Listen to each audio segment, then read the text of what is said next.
All right, man. Let's just jump back in this conversation again. So, basically, we talked about lack of creativity, lack of identity with Scott Turner. The offense, man, just all together has been inept, right? So I was looking at some stats. Basically, over the last 7 games, right? Check this out. It's gonna be kind of eye opening, right? Our offense scored 8 points, 10 points, 17, 12, 23, 17 for average of 17.7 points per game. So to kind of summarize that simply, over the last 7 games, we only broke 20 points one time. Wale, what do you think what's the cause behind that? Do you think it is all Scott Turner, or do you think is it because of Heinicke's in now, or what's going on? What do you think? A little bit of both. I mean, I definitely think it's Scott Turner. I Mm-hmm. think I've had an issue with him for 3 years. I mean, this is two going to three, right? Mm-hmm. I've had issues with him. I just feel like, as a coach, at any level you coach, you know what I mean. Like to me, Mm-hmm. you coach to what your talent is. So Mm-hmm. if you have a quarterback who can't do certain things, you don't ask him to do things he can't do. You know what I Mm-hmm. mean? Or he can't do well, or there's a chance for him to make a mistake. I feel like Mm-hmm. he puts his quarterbacks in a situation where they make mistakes because he's trying to be this offensive guru. Like, for instance, prime example, you don't see Kyle Shanahan say, "Hey, I want to show that I can throw the ball around with Jimmy G." He doesn't do that. He Mm-hmm. plays Jimmy G's strength, boot action, run the Mm-hmm. football. We seen a playoff game with Jimmy G threw the ball 8 times in a Mm-hmm. playoff game and won. Mm-hmm. So Mm-hmm. I'm just saying, like when you're looking at a guy like Scott Turner, it's more fixated on trying to be flashy, show you that I can do this. It's like you're proving yourself to try to get another job or the next job or trying to be a head coach or whatever it may be. I don't know. I don't know one's purpose or whatever, but instead of just coaching to your talent, you're not doing that. Now, in terms of quarterback play, you're limited. It is what it is. You're just limited, and you can blame the offensive line. You can blame the quarterbacks that this team has had. But you are limited in what you want to do because we've said this going into the season. This team has weapons in the skill position. Like Mm-hmm. you've put Antonio Gibson on the bench. I mean, he's now the backup, but he was 1,000-yard rusher the year before. Mm-hmm. Jahan Dotson is a talented young wide receiver. You have Terry McLaurin. You see what what Curtis Samuel could do. De'Ami Brown is a talented dude. You saw the two big plays against the Tennessee Titans. So this team has offensive weapons. Mm-hmm. So they should still score points. But I think you're pigeonholed with quarterback play and your offensive coordinator calling plays, and that's to me the big issue for this football team. Yeah, I agree. I think Scott Turner's kind of overthinking himself. I think Taylor Heinicke is limited with what he could do. I want to kind of go into Antonio Gibson a little bit, Adam, and I know you have some feelings about Sam Howell as well. Let's go with Antonio Gibson first. Then we'll kind of go that direction. So, Antonio Gibson, do you think he's being underutilized? Because I think he is a pretty explosive player. Adam, what do you think? I think just like McLaurin, he's the kind of guy, not at his level, of course, but he's the kind of guy. What I mentioned before we got cut off is, ideally having, more two-back set tight end situation.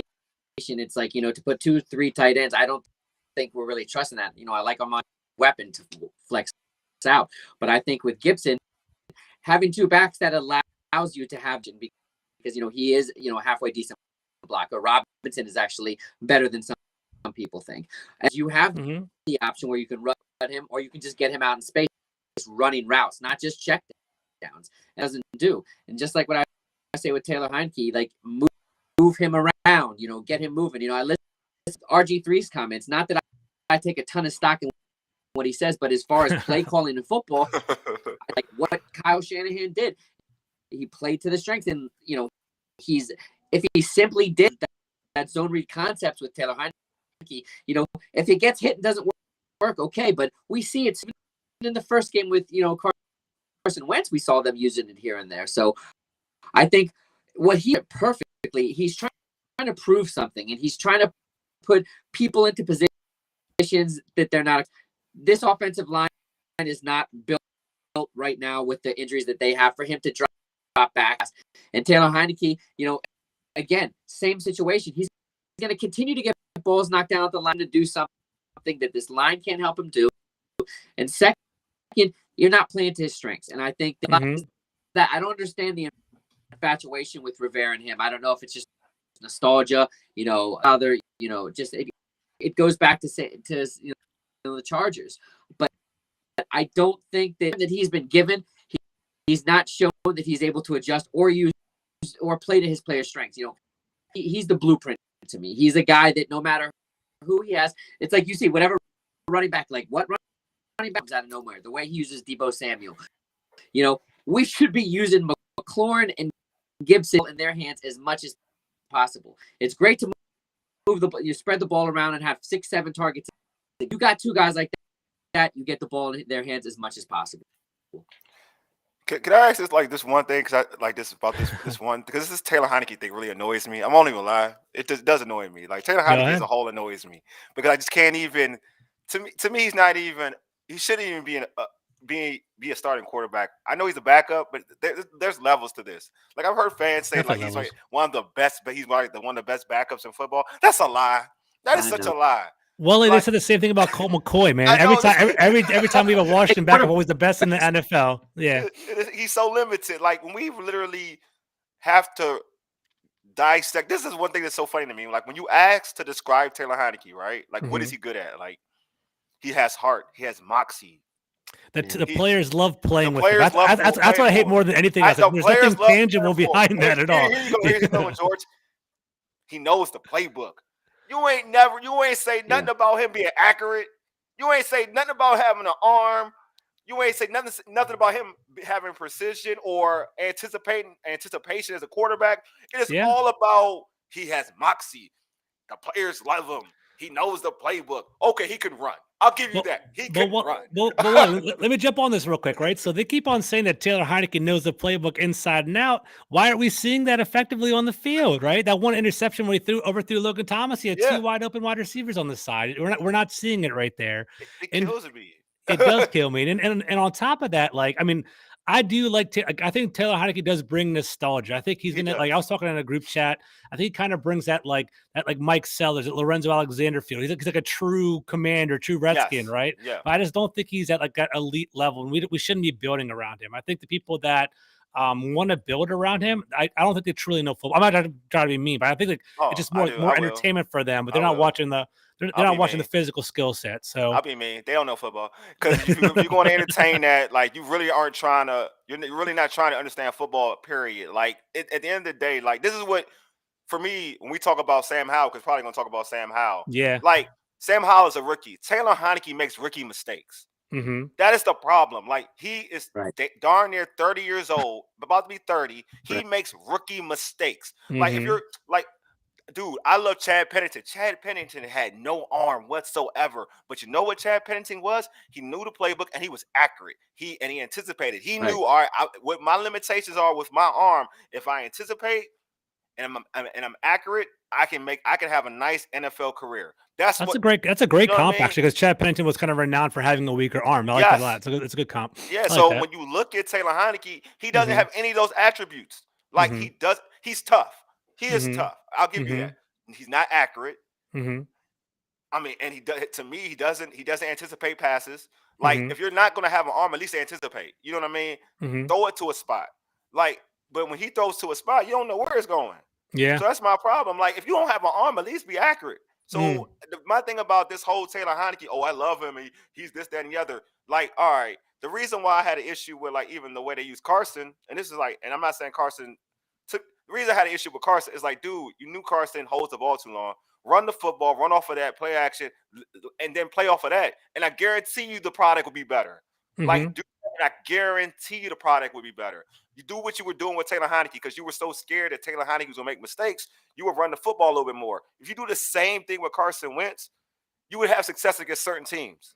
My only criticism of Carson Wentz is that he's completely immobile right now, man. I think he has a great arm. I think he has a physical talent. Like, I think that, the tail of the tape for the entire season is we didn't protect Carson Wentz. Like we had an immobile quarterback. We kind of thought that he had the physical tools to still scramble. He doesn't have that. And once he fractured his back, and once he had he's like a plantar issue or like a foot pedal issue where he can't raise his foot 100%. He can't scramble that much anymore. Yes. So basically, he's a sitting duck back there. So without a strong offensive line, he isn't that productive. I do think he's the most physical. I mean, I think he's a lot more physically talented than than Taylor Heinicke, but he just isn't a good fit for our offense right now. So we kind of we're gonna have to wrap it up at 7:30 because my bad. But like, let's kind of touch on Sam Howell real quick. So I know Adam has some things to say about that. Go ahead, Adam. What do you got to say? Is it time to go for him? So I just put an article out. I said the Philly game. No, I said unless Taylor Heinicke not just beat Philly, he show that he deserves to say, because these are the comments I got him when I put out the text. That's the ultimate, the season's not over. There's not garbage time, but I heard right to play. They're still chasing a playoff spot. I wouldn't experiment. Sorry, the season over. For what what I say to that is, if you're going to take lumps, you're going to make mistakes. Let's do it with the rookie, because very hard time believing that he comes in and makes more mistakes than Taylor Heinicke, because you're talking exceptions over the last 2-3 weeks. He should have 7 or 8. So the difference about him is, I love the former baseball players, number one. And if they can translate to that to the field, good arm angles and all that. 2020, De'Ami Brown, he had the run game. He had weapons half the time, and that's what he can do. But when they asked him to throw the underneath pass, that's what I loved about it. He has the best touch pass in the entire draft class. It's how he made it to the 5th round, if all the evaluators are right. But I'm still, I guess, on the wagon to think you get him in, guy that can improvise just like Heinicke. You're talking about, he had no offense, Carolina, 800-something yards rushing, 11 touchdowns. The 2 years combined, he had under 120. Dual threat. He became what they needed. Like, this is like Bill Belichick kind of guy we're talking. 3 out of the last 4 guys, small schoolers, guys that I've interviewed, they've ended up with New England, and I there. So what you have is, if you can get him ready for the Texans, we're going to beat Philly. I don't see how that they're, unless Philly really shoots themselves out. I think what you're going to get is he's going to get an interception into a game. But I think you saw just a clip in the legs. If you bring back Dotson and then you see the emergence of what Armani Rogers can do, I think sneaky and replace Thomas, because I don't think so. I don't think Thomas will be on the team next year. I agree. He is implement like Bates, even Turner. Turner's a guy I'm already seeing he's having issues, staying healthy. But Armani, all those weapons that you have, you're wasting it right now, and that's where I'm at. I think you're to a playoff spot. How far the back they are already. 7 or 8 wins is their ceiling, with not enough to do it. So if you're gonna get 7-8 wins, why not do it with Sam Howell? Because I think you got to get a somewhat idea that if you got to go, if you're gonna trade up, what you're gonna do, which I don't see. I don't want to see Wentz back on the field, because I don't want to see that 2nd round pick loss. So I think, of course, that as a fan, that as a regime, as coaches, Ron Rivera running it, not just the head coach, you have to think ahead for that. Back to Wentz, and if you're gonna go anywhere, stay with Taylor Heinicke the rest of the year, deal with it. But I think you got to, right now, the Texans game would be the ideal spot for him.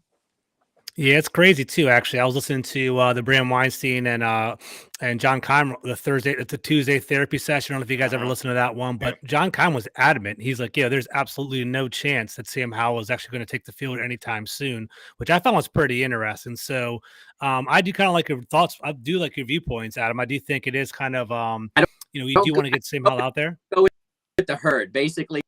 Like, I've evaluated him since 2019. Thoughts out there. I put my scouting report in my last article, so it's not, so it shows I'm not just seem to think that it's about latching onto the backups. That's not the situation with Howell. I know that. Howell is a guy, now he's the best guy that they have in the room. That's just my opinion. Gotcha. So, guys, we're gonna have to kind of wind it down pretty soon. I'm prepared for a full show, so I don't know, maybe later on this week, if we can carve out some time, we can kind of run it back if you guys are interested in that. I'm down for it. That's cool. But Wole, any closing thoughts before we bring it on home? Yeah, all I want to say is, like, I want to see Sam Howell play. I'm all about playing against hard competition. I think we baby people too much. The Eagles are one of the better teams. I think I want to test you against some of the best. So I feel like if Taylor Heinicke struggles tremendously, like he did against the Vikings, or like even the Packers' first quarter, because to me it could be a nasty game. I want to see you play. I want you to yank Taylor Heinicke and put in Sam Howell, and let's see what he could do. I don't trust anything. Like, people could say that Sam Howell isn't ready. I want to hear. But I want to see it for myself. Like, when this regime says it, right. I don't believe anything. I don't believe a lot of what this regime says. I really don't. Like, I don't. You know what I mean? So I want to see it for myself. And if I'm wrong, I'm cool with saying I'm wrong. For what I saw in preseason and what I see, you look good in the preseason. You look good in preseason. And what I saw, and to me, you have that thought process. Russell Wilson never starts for the Seattle Seahawks. It's Matt Flynn. You know what I'm saying? Mhm. So like that's what I'm saying. Like You gotta roll the have dice, that let it thought go. process. Yeah, you're gonna roll with that thought process. Then some of these dudes would have never made it to the NFL and been the stars that you know. So I want to see him play and see what he could do because like I said earlier, Taylor Heinicke makes rookie mistakes. So if you're worried about mistakes, if you're worried Mhm. about taking sacks, not moving the football, are they moving the football now? Nah. So Honestly, what are we worried honestly, about? they're hiding Taylor Heinicke. If you Yes, actually truly watch every single they're play, hiding him. they're Yes, running the ball to hide from him throwing is what they're doing. yes, So that's kind of what we're seeing. yeah. But guys, I gotta be respectful of everyone's time. I got some other people jumping on here too. Let's run it back. We'll talk offline. For those of you that were watching the show, sorry for the little interruption halfway through. We'll run it back later on this week. Everyone else, have a great night. Peace out.